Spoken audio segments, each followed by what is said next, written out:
Why, hello there. What seems to bring you into my office? Oh, I see. You're feeling a little bit heavy in the chest area? Okay. And when did your symptoms begin? Oh, okay, I see. And do you happen to know what triggered these symptoms? Okay, excellent. What was that? Well, in my office, we specialize in a myriad of different heartbreaks. There could be the heartbreak of a romantic break. There could be the heartbreak of a disappointing friend. There could be the heartbreak of a misguided memory. There could be the heartbreak of feeling a sense of betrayal from your reality. There's any level of heartbreak that can be remedied in this office. Some are more painful than others to some and others, but regardless of, all we have to really do is just crack open your ribs. It won't be painful. The weight of your chest will already numb the sensation, and then I will be sort of cleaning out some of the gunk, and then I will be blowing some air into it to kind of refresh it, allow it to have a little bit of fresh air, and then I will be just watering it out, cleaning out all of the little gunk, and then we'll be sealing it right back up, and then we'll just kind of check your heart afterwards to see how it compares between the before and after examinations. Yes, we're going to be conducting a little bit of an examination before we begin. I'm going to be jotting down my results, but if you would be so kind as to comply with my instructions, I'm going to be just going in and I'm going to be feeling your heartbeat. Okay. Right. Okay, I'm going to go in the back now.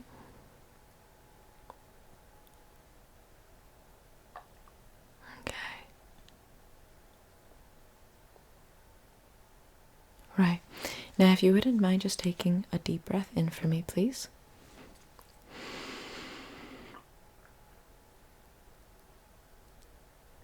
And out.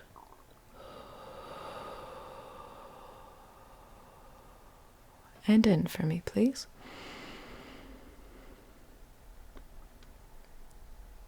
Perfect. And out for me, please. Very good. Well, typically we have two different results when it comes to these types of heartbreaks. Typically we have either the hastened heartbeat, where it's someone who's suffering through an anxiety episode where they feel very out of control in their worldview, they feel very out of control in their perception, and typically they're on the verge of some sort of emotional episode.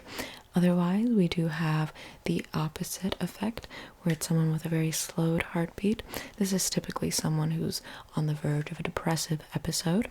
This is someone who's typically going to kind of lose touch with any sentimentality or any grasp on reality as well. These are two wildly different reactions, but sometimes they can kind of chase each other, considering how the high emotional state will follow a collapse because it's not a sustainable state to be in. Or otherwise, when the depressive episode is over, the excitement over finally being able to feel your emotions will ramp up when not checked, and then you'll get into a more excited state. So, with that in mind, I'm going to be opening up your chest, and I'm going to just get a good look-see. I'm going to put a little bit of water in it, or rather, take out some of the gunk by hand, put a little bit of water in it, and then spray some air into it. Okay? Okay, I'm just gonna give it a good whammy. Don't mind me. I'm just gonna go in and give it a good little whammy, whammy, whammy, whammy, whammy, whammy, whammy, whammy. What was that? Why, yes, this won't change your reality, but this will change your perception of it. Sometimes the difficulty with losing someone that you loved, cared about, highly esteemed, respected, or trusted is that, especially when they reveal their true selves, is that it is a little disappointing for the person, but it is mostly disappointing in feeling wrong, or in feeling let down, or in feeling disillusioned at recognizing how pathetically visible this person is. And it's a bit disappointing when it comes to assessing your own ability to judge someone. It feels like you've lost a little bit of childhood innocence. It feels like you've lost a little bit of childhood trust, you could say. It might happen a couple of times in life, I'm not gonna lie. That being said, it's nothing to really slam yourself against. It's nothing to really, I would say, give too much emotional or mental energy to. It's something to sort of adapt, accept, and understand. And also, an added benefit of it is perhaps it'll inspire you to appreciate your own company, perhaps. Most people are not really worthy of being in your company. For the most part, they're just looking for points, social points, a sort of like collector's mentality of human beings, where they can put human beings on a shelf and sort of collect them as a sort of trophy for themselves, or as a means to kind of get a dopamine fill. It's very predictable after a certain point, and it's really unfortunate when it is predictable.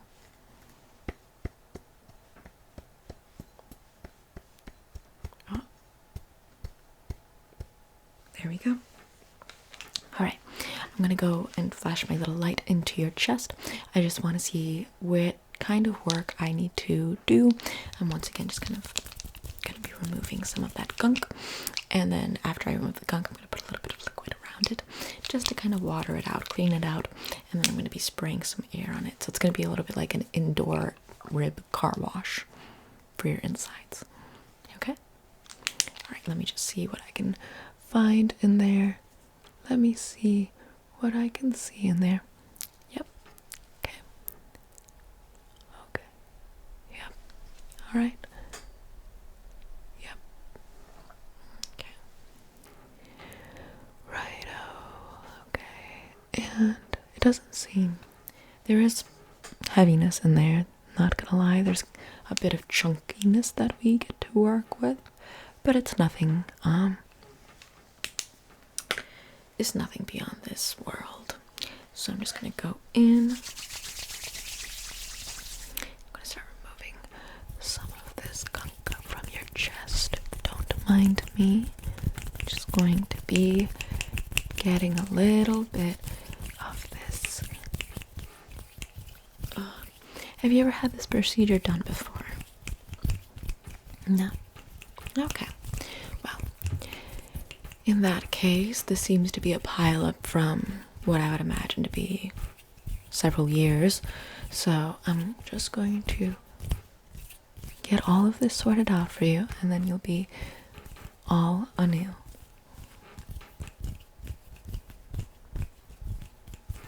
Here we go. Yep. Let me just get this little brush and brush some of this stuff away. I feel a little bit like an archaeologist whenever I do this. An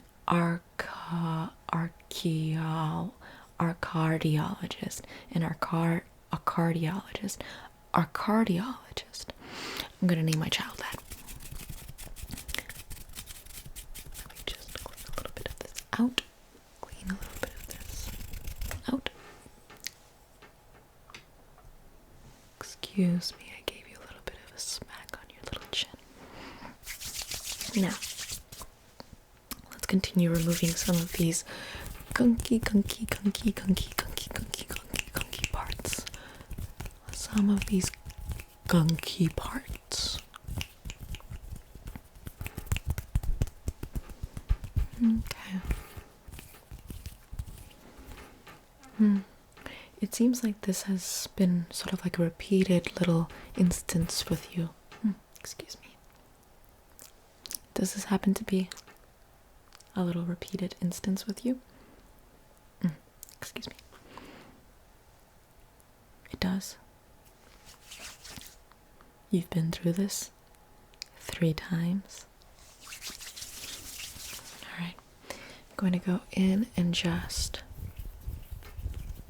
really dig. There we go. Okay. And then onto the other side. I'm going to go in and really dig.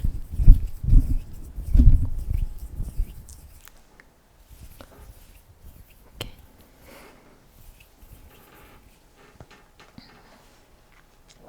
What was that? New chances and forgiveness. It's difficult to say, honestly, who deserves a chance and who deserves forgiveness, especially when you can't discern between what you've already experienced and trying not to be paranoid. That being said, I would probably err on the side of caution from now on.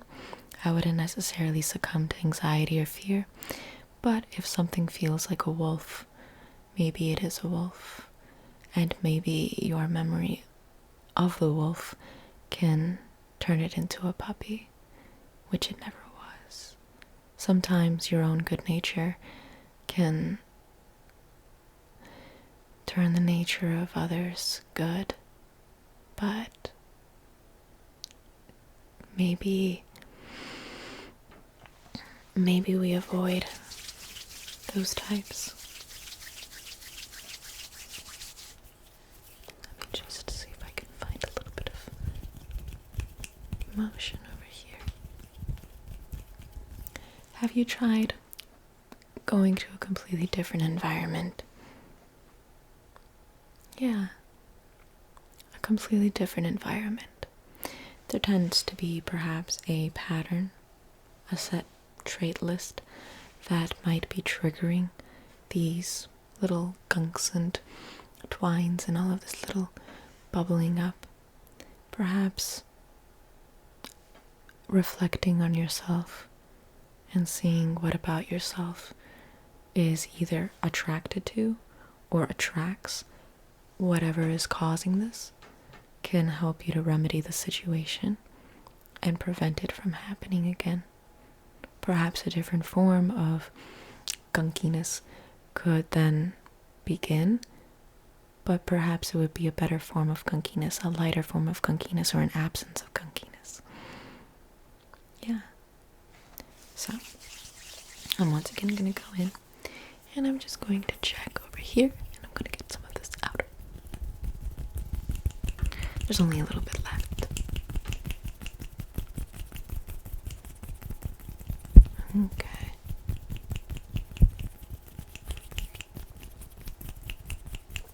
Very good, okay. I think I got it all. Let me just check in again with my little flashlight. I'm going to just go in and check. Righto. Okay. Yep. Okay. Now I'm going to be putting a little wash inside of your chest just to clear out any of the little streaks or sort of whatever is left behind, essentially. Any sort of like stains or whatever. Yeah. Sometimes your lens, your worldview can be kind of stained, but once we wash it out, then we'll kind of have a new place to work from. Okay? I'm gonna just give this a good little watering. Very good. Very good. What was that? Sometimes it's nice to rock the boat just because it's an easy way to determine who is conditional in their loyalty or care for you and who isn't conditional. I think that if you were to harmlessly go against the grain of someone else's beliefs or ideologies to a point where you challenge their core beliefs and they were to get upset, critical, or judgmental, show their hand essentially of how they now judge you or think lesser of you, that's testament to how they never really valued you as an individual, but rather as an extension of their own worldview. And I think that when you find someone is conditionally loyal, caring, or respectful of you, you start to quickly ascertain that their company is definitely not company that you want. So try to avoid the disloyal, try to avoid those who are addicted to people, try to avoid those who are vain or image oriented, try to avoid those who are ideologically motivated. These are people who can never truly love anyone, no matter how arrogantly they profess to be able to. I'm going to give you a little bit of a wash.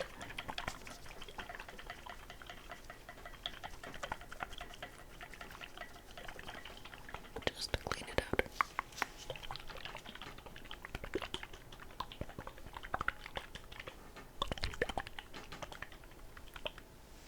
What was that? Sometimes you can miss them. Sometimes you can think fondly. However, once again, those are all testaments of your loyal and affectionate nature. They're not testaments to those people, because those people have to live with themselves. Meanwhile, you get to enjoy the fact that you're still capable of developing new attachments in hopefully new situations and environments that'll prevent this buildup from happening anymore. Do you happen to have a set of perhaps healthy attributes, traits, or structures that might guide you into a better direction? Yeah, to kind of like allow you to meet people with a stronger or more stable sense of self.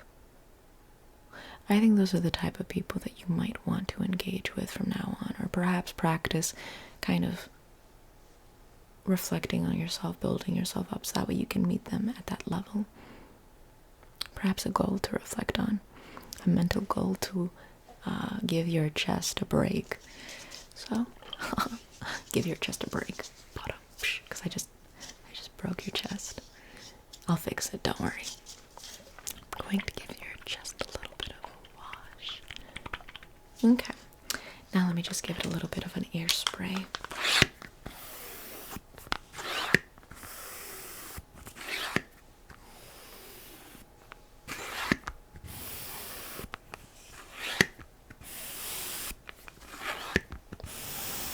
How are you feeling? Do you feel a little lighter?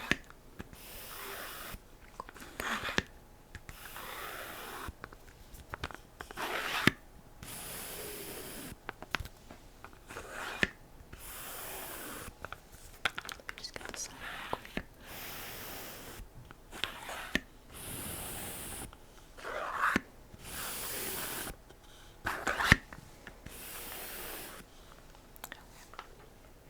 Very good. I'm going to just give a little check again just to see where we're at right now. Just to see if I got it all. Okay. I'm just going to give it a couple more pumps just to completely dry it out.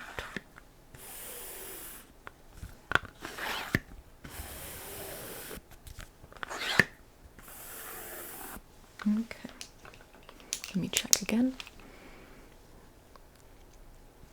Okay. Righto. Perfect. Okay. Well, it seems like we have it all nice and cleaned out, nice and refreshed, nice and emptied. This isn't to necessarily feel like there's nothing in here. It's more so just to give you a sense of airiness, lightness, and sort of not to be weighed down by the pain of anything. Now, I'm going to be just stitching up your chest, so give me one moment. I'm going to just go in and give it a good little finagle. Well, if you need another treatment, please don't hesitate to come by. I absolutely love helping people recover from their pain. It's the most human thing you can feel, is just pain. It's what unites us as a species. Now, especially pain of heartbreak. Pain of heartbreak, depending on and regardless of whether it's pain from losing a friend, pain from being disappointed, pain from feeling disillusioned in oneself, or pain in being heartbroken over a perhaps shoddy romantic pairing, or even just pain of growing distant or apart from a friend. These are all very noble and human pains to have.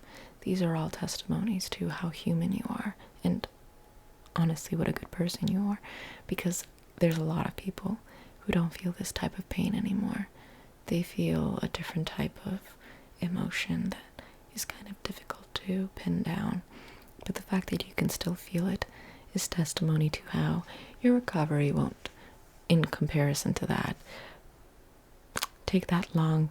And it's kind of like that one scene from South Park where Butters gets heartbroken and then the emos ask him if he wants to join and become emo, but then Butters says no, that he wants to feel the pain because it's very human and it's what makes life worth living, and it's like that's the natural ebb and flow of life, is to not become cynical, bitter, or numb the way that emos do.